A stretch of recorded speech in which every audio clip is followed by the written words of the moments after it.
Hotel আজকে খুলবো কিভাবে?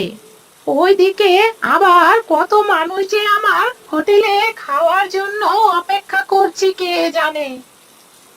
না বাবা না, আমার আর এই বৃষ্টির জন্য অপেক্ষা করা একদমই ঠিক হবে না।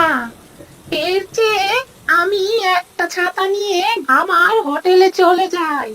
বৃষ্টির ভেতরে যদি দু একটা কাস্টমার পাই তাহলে আমার হয়ে যাবে।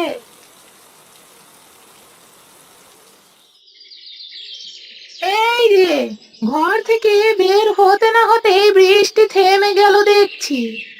যাক বাবা, ভালোই হলো। এবার তাহলে আর ছাতাটা নিতে হবে না।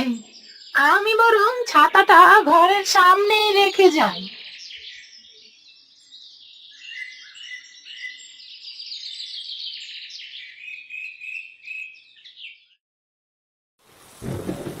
এই যা, আবার যে বৃষ্টি শুরু হয়ে গেল। কেন যে ছাতাটা বাসায় ফেলে আসলুম? এই তো একটু আগেই বৃষ্টিটা থেমে গেছিল, এখন যে আবার কেন নামতে গেল? ধুর, আমি তো এখন একেবারেই ভিজে যাব।